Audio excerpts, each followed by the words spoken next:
Welcome.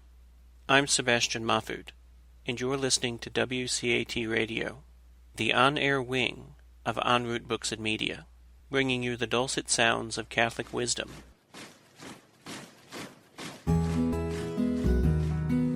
Welcome to the Catholic Mama, where you'll learn how to deepen and defend your faith, find comfort as we share the vocation of parenthood, and learn how to raise your children confidently Catholic. I'm your host, Christine Mooney-Flynn. Let's get started. And welcome back to the Catholic Mama. I'm your host, Christine Mooney-Flynn, and thank you for listening in on this episode where we start to talk about how to have a good religious argument. And we're going to start at the very basic stuff because that's the stuff that I think trips people up. And we're going to make a series out of this. And I say we because, lo and behold, look who I got to get on this podcast. I know you really had to twist my arm, but oh, hark! I hear a familiar voice. She took me out to dinner, folks, and I didn't have to pay. Husband Pat Flynn, welcome, husband. Always a pleasure to be on my favorite podcast, the Catholic Mama. You have a podcast, so I'm your favorite still? Yes. Oh, okay. I'll take that. My favorite. Sweet talker. So, Pat, it's, and you know this without being egotistical about it, you're great at arguing. Love it. Fantastic. And listeners, I got to say, it is incredibly challenging to be married with somebody who is very good at logic and debate. Now, I would say that it doesn't really matter because I'm always right anyway. That's cute, isn't it? But, you know, so Pat, you became a natural choice, as I'm sure you know, because I come to you with these questions all the time anyway. Why not record them? You know, just about how to go about having a good argument. And, yes. You know, let's go with the religious topic rather than just argument over whose turn it is to let the dog out or... Yeah. And that's where we should start, is just defining what argument means. When philosophers talk about argument, they don't mean it in a sense that, say, couples, not us, but some couples we never that fight. I've heard may quarrel. It's not arguing in philosophy is not like quarreling or bickering or something like that. When people think of argument, they often imagine people shouting at each other online, things of that nature, very crude, nasty attacks on a person's character. That is not argument. In fact, that's a very common fallacy, which I'm sure we will get into. An argument is a good thing. It's a productive thing. It's what philosophers want, because arguments are there to help refine ideas. They're a tool to help you get from a state of understanding less to understanding more. And very simply put, an argument is just simply giving reasons for a conclusion. That's all an argument is. It does not have to be contentious, although they very often can become contentious. It's not a negative thing. It's a positive thing. It's only by arguing, not just with ourselves, but with books, other people, that we can reach a higher level of understanding, that we can evaluate a series of premises that lead to conclusions, that we can draw inferences, make deductions. So you just need to, the first point I'm trying to make is that argument is a really good thing, and it's something that should be pursued, and it's something that is not only a skill, learning the art of the argument, but also that requires much consideration on how to conduct yourself when arguing with other people as well, which I'm sure we will get into. I guess the other thing I would say starting out is there's sort of two extreme ends when it comes to religious or political argument in particular. And the one end is just indifferentism of people just saying, whatever, as long as this person isn't trying to like stab me, then they can do whatever they want. Which is not good, because we're meant to pursue truth. We're rational animals. We're meant to seek what is good for us, to obtain higher levels of understanding. So we need to be able to exchange ideas with each other, challenge ideas, present evidence, and reason in straight channels. And that's what logic is. It's just learning to think well. And the other extreme is that it's the opposite of indifferentism, but it avoids argument and goes straight to violence or shouting, right? So the art of the argument and being able to have an argument is really the sane and safe middle ground of how you can reach higher levels of understanding, ultimately bring people together without just, this mere indifferentism, which ultimately just creates greater divides and tends to lead to shouting anyways. People are never really okay with anybody just believing their own things, because somebody is eventually going to believe that you should believe what they believe. Like, that person's always going to come around. So if we lose the art of the argument, we lose our productive channels for living in a society where people can disagree without violence. So it's important for society. It's important for understanding. And unfortunately, many people have lost the art of the argument, not just in general, but especially when it comes to religious conversation. It's just, I don't know exactly when it happened or exactly how. There's many different theories, but it definitely did happen where it somehow became impolite to talk about religion for various reasons. I think it was mostly politically nefarious reasons. But that's where we're at. So we're working against culture in this respect, but it doesn't mean that we should avoid it. We should pursue it. I thought the art of the argument, especially in religious and political topics, is it that political correctness is what killed it? I think so. I think from the 80s onward. I think that there is this idea, and certainly you get hints of it with Kennedy. And again, it could be argued that it certainly had roots long before Kennedy. Well, Kennedy was a Catholic, which was appalling to many Americans, since the country is predominantly Protestant. And essentially what Kennedy promised was that he just wasn't going to be Catholic as a president, right? That his religion would not influence his politics, and so increase the unfortunate separation of church and state in an unproductive way. So, one should say that that again, there should be a certain separation between, no religion should have a monopoly on the state per se, and that's a separate conversation. Believe me, there's good arguments against that. People just assume that's a good thing, but that can be questioned. But there's the further separation, which is absolutely deleterious, that religion should not even be proposed onto society or proposed onto politics, and that is hugely problematic. Of course, religion needs to be proposed. So, the first one says that religion shouldn't be imposed, and I'm very much largely for that. God gave us free will for a reason. Religion is not something that should be imposed, but we need religion to be proposed on society, and there's definitely a wedge that's been driven largely by political correctness that somehow makes it seem like because religious questions, so many people have different opinions on them, or that some are difficult to answer, that they therefore should not be proposed in politics. But that's just silly. Because everybody has a huge variance of political opinions, not just religious, and many of those questions are difficult to answer. So it's just arbitrary most of the time. And this seems like it is a belief held by Catholics, I respect. And when it comes horribly so. Right. So, but I think you had some data recently where you said, is it evangelicals or Protestants, was it that they believe that they need to evangelize, and it's like 70-some%, and Catholics feel like they need to evangelize, it's like 13%. It's like less than 10%, and it's terrible. It's really bad. And this is something where Catholics can learn from Protestants, especially evangelicals, is they're much more politically active because of their faith and because of their religion.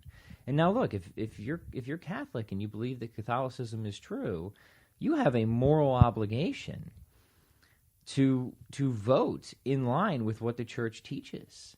You cannot vote for a pro-choice candidate. You just can't. You can't. I don't care if you like how they talk or how they sound or their tax policies. That's just not an option. And that's a difficult thing for many people, but you have to, whose authority are you under ultimately? Now, again, another different conversation, but it's something that requires deep reflection. Either these truths are true, which we believe they are, and are willing to argue for, and that there is a such thing as a moral law given to us by God, and that that our conscience not only needs to be followed but informed, and then we need to act in line with that natural law and that moral law. And part of acting and coming in accordance with that is not only good for us, but will be good for society. And part of those actions are political actions. They have to be.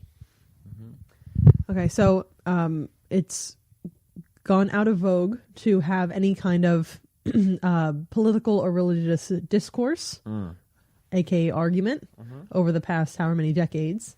It's especially true. It's those rules tend to fly out the window on social media or on online forums. People are more than willing to spout things. I won't even say they're arguments, because most of them are just personal attacks, just misunderstanding of true facts, assertions based on feelings. It's a mess out there. So that's why I asked you to hop in on this podcast. We can talk a little bit. I don't know if it's good to understand like the definition of terms first. I mean, you are just a basic, even what is logic? How do you want to proceed? Yeah, logic is learning to think well. It's ordered thinking. Now, I got to say, so for me, growing up, anything that was too logical, I mean, of course, logic and sense, that sounds all very good. But if somebody's very logical, or it almost seems like they're cold, unfeeling, like Spock. That is what the logician. That is what comes to mind. Logical, or it almost seems like they're cold, unfeeling, like Spock. That is what the logician. That is what comes to mind. How can we move past that idea of ordered thinking is dispassionate?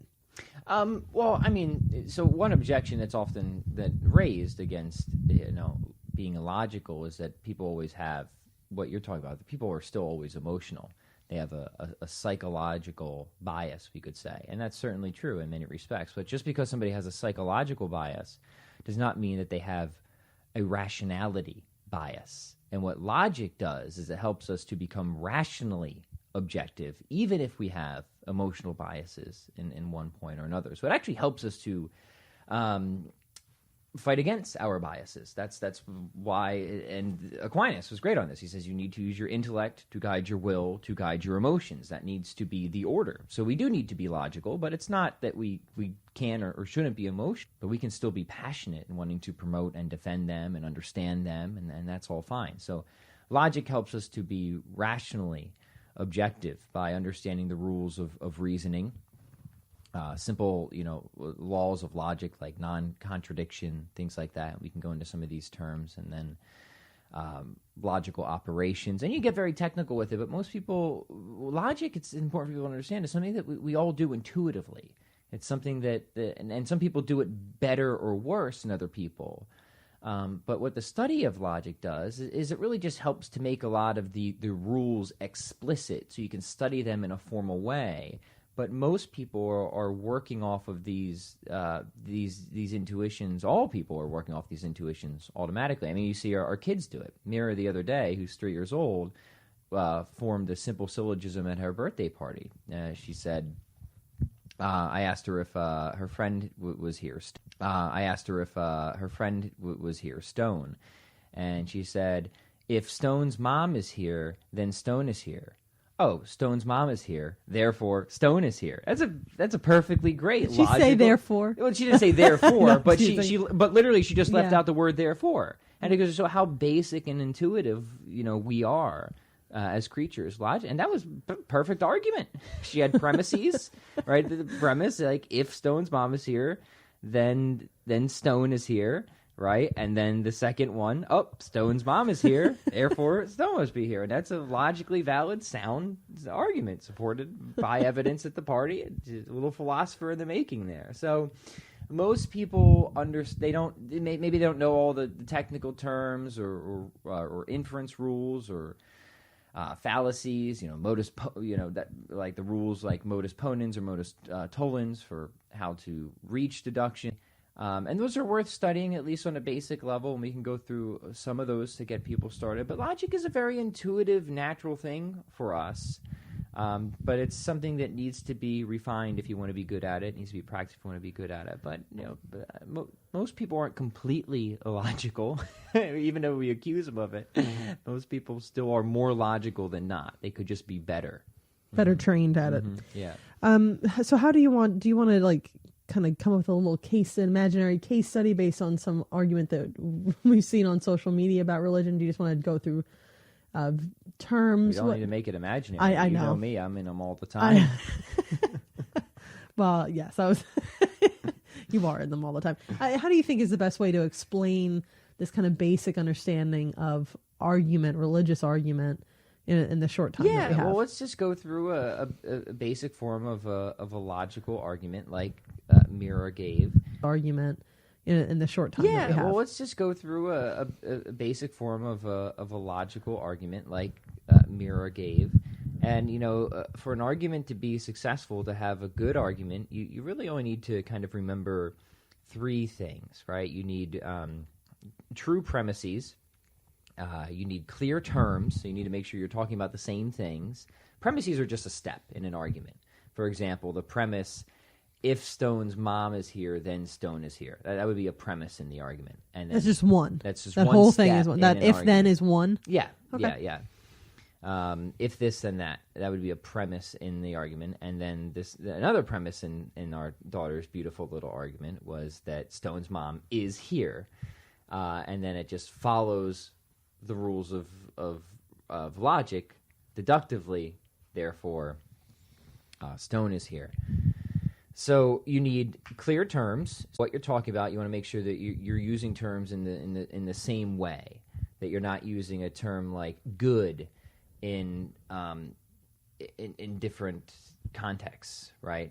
Like, oh, that tastes good, or that's good for you, for example. There's different ways, like univocal ways, or analogical ways, or metaphorical ways that you can use a word. You just want to make sure whatever you're using in terms of terms, you're nitpicky, and you're like, this is what I mean by that. How would you do that in the midst of an argument? Well, sometimes you just have to ask somebody, well, what do you mean by that?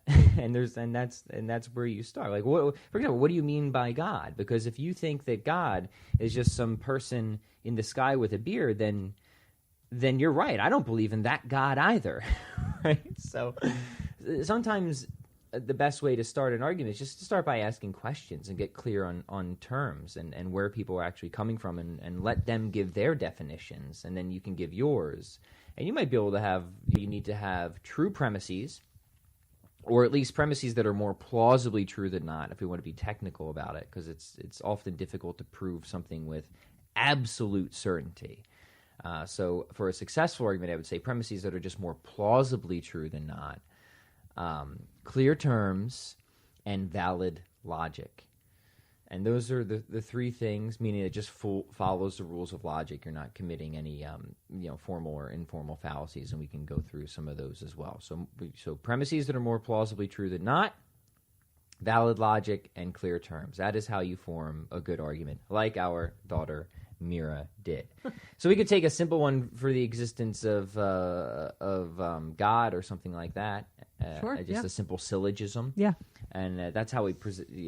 Formal logic is really just trying to pick out this when you're looking at arguments. The logician way formal logic is really just trying to pick out this when you're looking at arguments, the logician will try to pull out the premises and order them in such a way that it makes it really easy to assess, is the easiest way to kind of talk about that. So, because most people aren't presenting arguments in the form of a syllogism, especially online. So the job of the logician or the philosopher is go through and be like, okay, where are the premises, and try and identify that.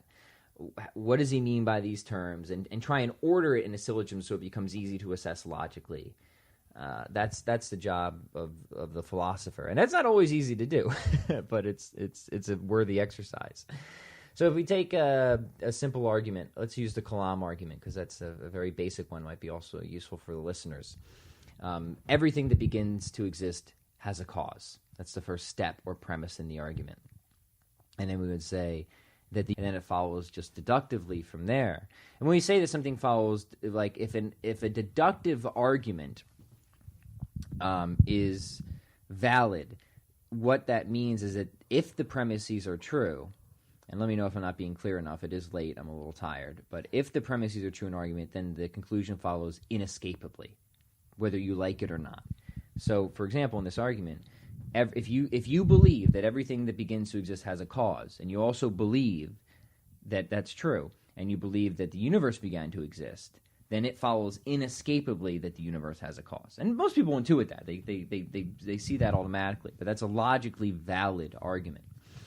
So then the question then becomes, well, are those premises true? And then you have to go through and try and provide evidence of them. Now, the first one seems very plausible, because we certainly can't think of any instance of something coming into being without the conditions for it or the causes for it. I mean, if there's any great metaphysical truth that pretty much everybody accepts, is that out of nothing, nothing comes. To believe that anything could just pop into being out of nothing is worse than magic. And amazingly, sometimes people will be so stubborn in their atheism when you present this argument, they will try and deny that. And at that point, here's the other thing I'll say about argumentation. The goal of an argument, a good argument, is not necessarily to convince the other person, because you don't know where they're coming from emotionally, right? The goal of the good argument is to raise the intellectual stakes so high that if somebody is going to try and escape the argument or deny one of the premises, they are going to do so on the pain of great irrationality. That's the goal, to make them look silly in front of anybody else who will be watching. So anybody can escape an argument by denying one of the premises. Somebody could escape this. If that's where you're trying to go to avoid God, one, you do need to try and argue for that, which will be almost impossible. But at this point, somebody who really believes that is just, they're going to come off as just really stubborn and ignorant to people. So they can escape the argument, but they're not going to look good doing it. And then if you believe that the universe began to exist, and there's good philosophical arguments for that, from the line of reasoning that an actual infinite series of events cannot exist, and we could go into that if you want, or save that for a separate episode. And also pretty strong scientific evidence as well, that somewhere around 13.7 billion years ago, the universe came into being, all of space-time reality, in a cataclysmic event that most people know as the Big Bang. So we have strong philosophical support and scientific support for that second premise, and then it just follows deductively that the universe has a cause, but anything that was the scientific support for that second premise, and then it just follows deductively that the universe has a cause, but anything that was the cause or the conditions of space-time reality is itself not bound by space or time, is therefore a transcendent cause, which would have to be something that is extremely powerful to be that type of cause, would have to be personal, would have to have intellect and will, and then you just unpack all these things from what that cause would have to be, and you get to something that is very much in line with the classical definition of God. Simple argument, and I think it's a good one to study because it just shows you how an argument works, and it also has theological implications as well. Can you spell that and say the name again for me? The Kalam, cosmological argument. And how would you spell that? Kalam. And this was a medieval argument. Famously, Thomas Aquinas rejected it. He did not use this argument. He didn't think it was strong enough. But it has recently seen a significant resurgence among contemporary philosophers. That now I would say it is a successful argument. I really do think that it is, and it's a very easy argument to memorize for people. I think there's better arguments, definitely, but I think that this is a good one for various reasons. Yeah, that sounds like a good starter argument to me. It is. And that's why I like to use this. You know, I think that some of Aquinas' arguments or Lonergan's or other philosophers are better arguments and even more difficult to escape for the existence of God. But they're more technical, they're more difficult to present, they take a little more wind up. This is an easy one. It's like, hey, you know, if everything that begins to exist has a cause and the universe began to exist, therefore the universe has a cause. If you think that that's true, that's pretty much an end to atheism right there. Okay, well, speaking of the atheist, because we don't have that much time left in this episode, say this argument is coming up on some social media and somebody starts to comment that they don't believe any of this stuff, and they start to use certain assertions or a number of fallacies, straw man, genetic, any of those. Can you explain some of that? Just so that I know of a couple people lately who have gotten themselves into these arguments unsuccessfully and felt badgered and overwhelmed and actually quit Facebook over them because they were so emotionally hurt by the whole thing. So, and if logic is using the mind to keep our heart in check and make sure that we are presenting facts correctly, but you're still going to get emotionally wound up. Oh, sure. One thing that's okay. It's okay to get emotionally wound up. But how can we help people say, you know what, this person isn't even arguing. They're quarreling with me. Like what are some main pointers in a scenario like that? Because you've been in many of these arguments. Well, the first thing online. to be sure, I would say, is make sure you understand the arguments that you're going to present and actually present arguments and lay out reasons for a conclusion. And then when somebody responds to that, what you're going to have to do is keep taking them by the hand and bringing them back to your argument. And this is where you will typically see any number of fallacies thrown out. So we can go through a couple of them. You brought up ad hominem, which typically means against the person or against the man. And that's an attack against somebody's character rather than addressing an argument. Well, you're an idiot. Yeah, you think that or because you know what? Like, why should I believe anything you say? Because everybody knows that your dad is a liar, right? Or you're only saying this argument because your dad's. I would say your dad's a priest. That wouldn't make sense. That would be bad. But something like that. You're trying to poison the well, right? That's poisoning the well is the most classic ad hominem. You're trying to pollute or assassinate somebody's character in hopes that you think that will therefore invalidate their argument. But the truth is that they're completely. Imagine if Einstein, solved his equations because he wanted to help Germany win the Second World War, like did all this work for really nefarious reasons. That wouldn't mean that any of his equations were untrue, right? So here's the thing with ad hominem is that even if the attacks are true, even if you are, say, a terrible person or your dad's a liar, it doesn't mean that your argument's bad. They still need to address the argument.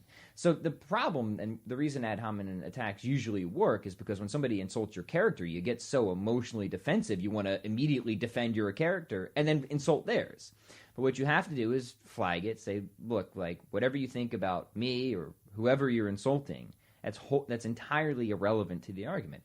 If you have a disagreement with me, and you call them on it, like if you disagree with my argument, tell me which of these premises do you disagree with and why, and just lay it out for them, and be like, and I'll be happy to discuss that and argue it with you. But you can't just insult me or my wife or whatever. You have. Hey, wait a minute. Yeah, who's insulting your wife? You have to address the argument, and this is something I continually remind people of. That's an assertion, and there's a saying, that's not an argument. You just have to just repeat that. That's not an argument. That's not an argument. That's not an argument. So usually repeat it 3 times. It's somewhat helpful. And just keep bringing them back by the hand. Tell me which premise you disagree with, and we'll have it. So yeah, ad hominem is classic. Red herring is another one, which is trying to distract away from an argument into some other irrelevant topic or tangent. So say that you're giving this argument for the existence of God, be like, oh, baloney, that religion has led to so many deaths and wars in the world or something like that. Well, again, that might even be true. But that's a red herring. It's a diversion away taking from the away argument. from the actual argument that you're having. So whether that's a or different not argument. That's true. Yeah, and often red herrings are going to diversion it's away taking from the away argument. from the actual argument that you're having. So whether that's a or different not argument. That's true. Yeah, and often red herrings are going into a different argument to divert away from the argument at hand. You have to say, okay, put that aside. We can talk about that later if you really want to, but it's irrelevant to this argument here. So that's what a red herring would be. You brought up the genetic fallacy, which is a very common one. It's sort of a Freudian fallacy. And that's the idea that you can either validate or invalidate a belief by trying to explain how that belief came to originate. So an example, I was just talking about this one today on a podcast because somebody actually committed it on the podcast, and I had to offer some tutoring on the fly there.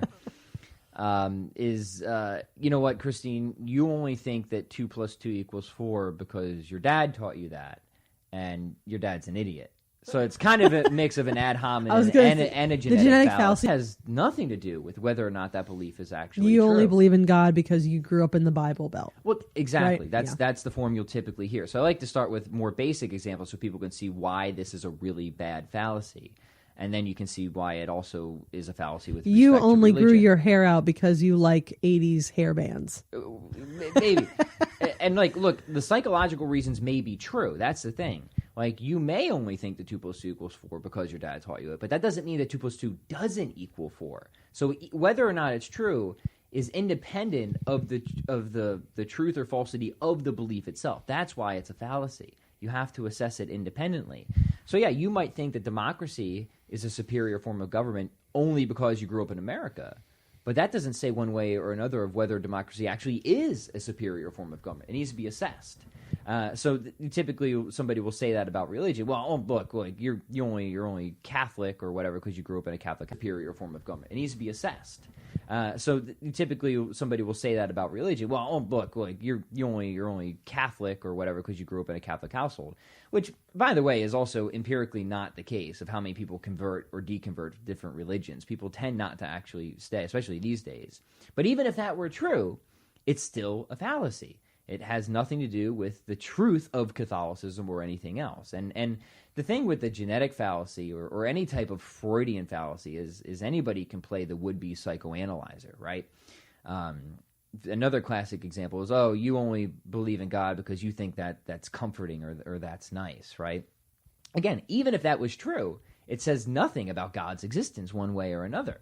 But you flip that around, like, you only don't believe in God, Mr. Atheist, because you had daddy issues growing up and dad was mean to you, you developed the father complex, and therefore you reject God, right? So if you want to play that game, you have to you have to realize it can be played by the genetic fallacy. So we had the ad hominem, the red herring, the genetic fallacy. Non sequitur is when an argument doesn't follow, where the conclusion does not follow from the premises, even if the premises are true. So let me think of a quick one here. There is a box in this room. I am tired today. Therefore, I am tired because there's a box in this room. Right? Okay. Premises are true, but the conclusion does not follow. Okay. Right? So that's a non sequitur. And that's pretty common. People will say a few things that are true and then go way far out in the fields in terms of the conclusion. I'll be like, all right, you're going to have to help me there because I do not see how that conclusion at all follows from those premises. So those are very, very common. And then beyond that, the most common said, and it is a fallacy, is equivocating on terms, using a word in different ways at different times. Oh, the same person. Exactly. That's equivocating. That's exactly it. So those are probably some of the most common that people should be aware of. And the big thing is you're going to see them all the time. You sure do. Yeah. And what you have to do is my advice would be know your arguments, first off. Know which arguments are worth presenting. Know how to present them. Do a little study. Do a little practice. Whether it's pro-life arguments for the truth of Catholicism, for the divinity of Christ, for the existence of God. Just know your arguments, know how to present them, and then when you do present them, make sure that you keep people focused on the arguments itself and remind them, you need to address the argument, not insult me, not try to psychoanalyze me, or any of that. If you want to have this conversation, then you need to respond to my premises. And that's another thing you can say, as much as, we've talked about this in the past.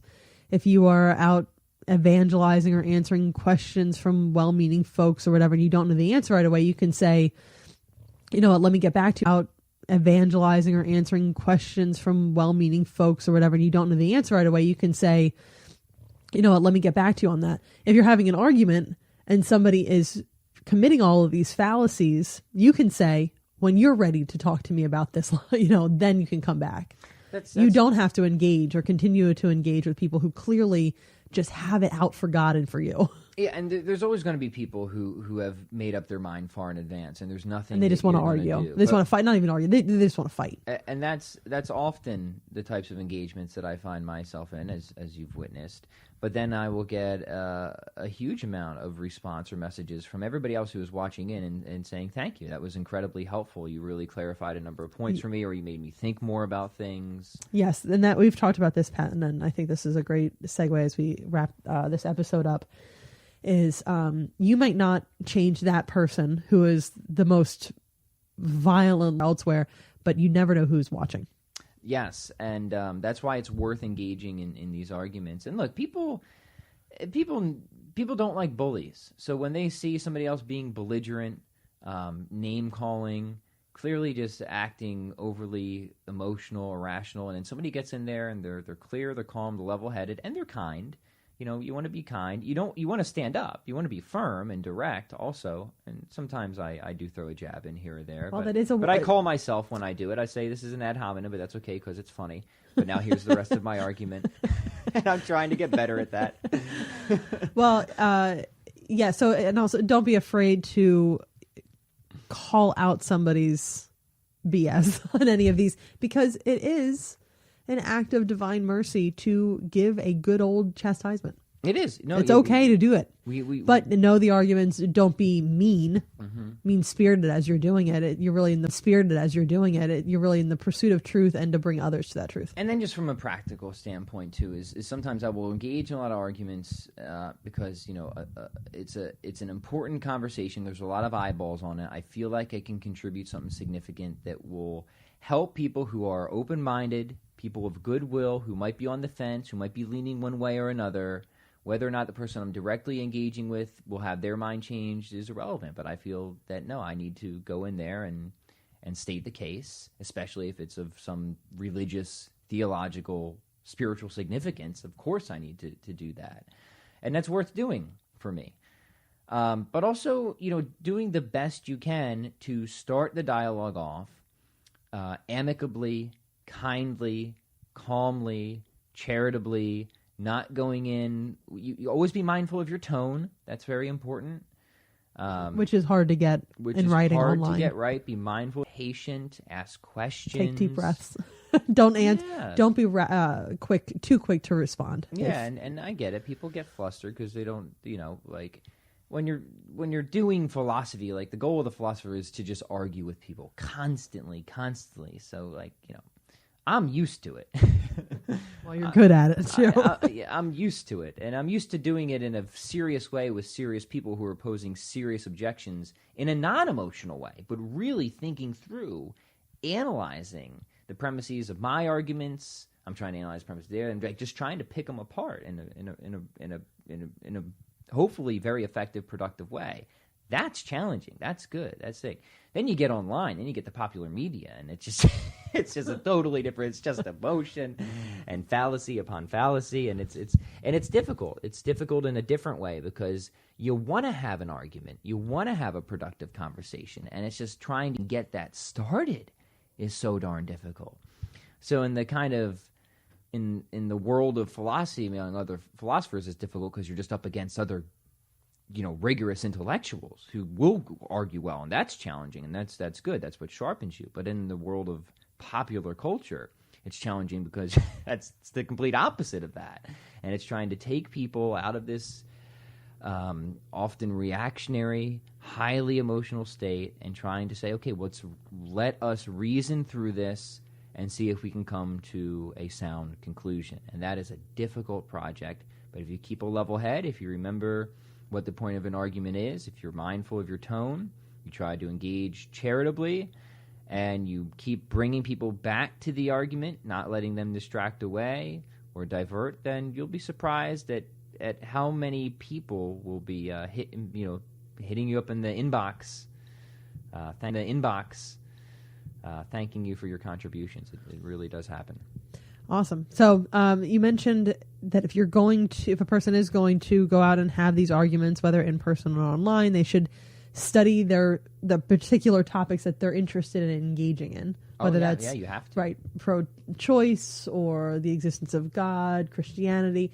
Do you have any resources that you can recommend just for learning about the basics of logic, getting a little bit deeper into that? Yeah, well, we're looking one right here. We have Socratic Logic by Peter Kraft is really good. And it's going to get technical.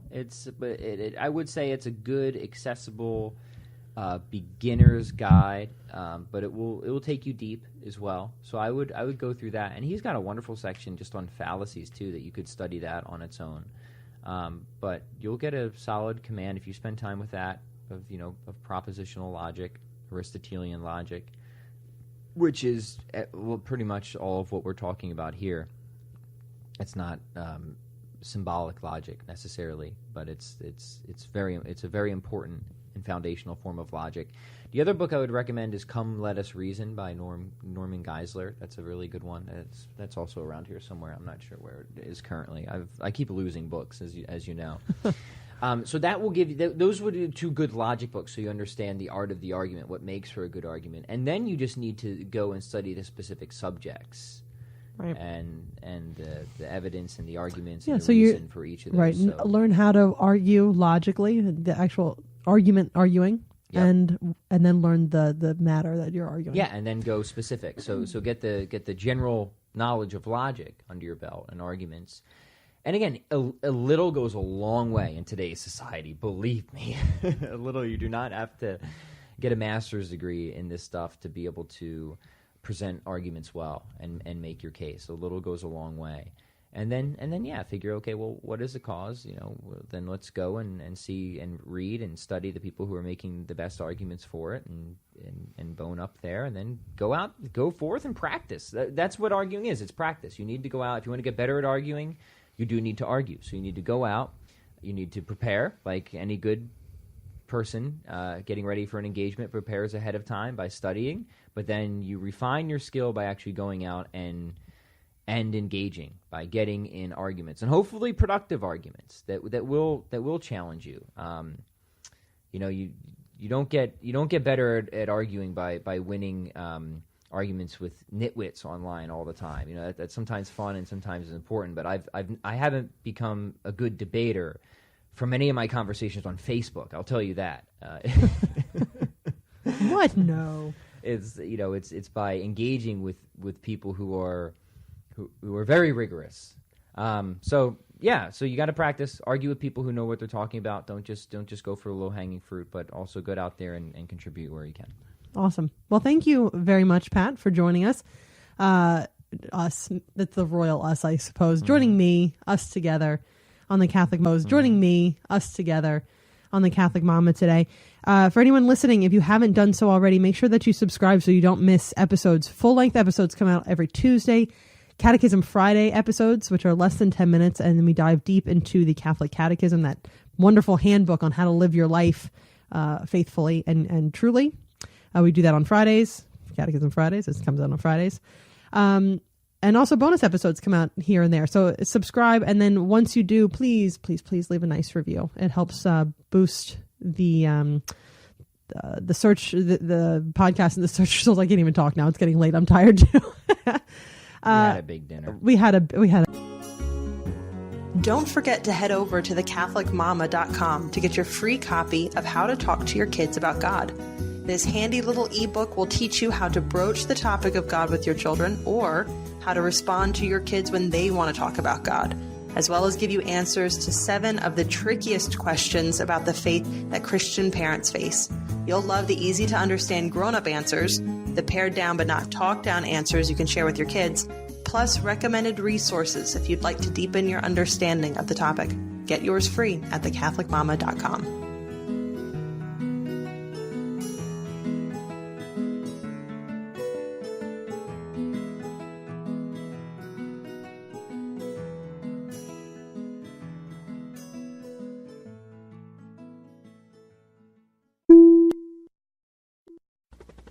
We hope you enjoyed the program and will join us back for another show on WCAT Radio.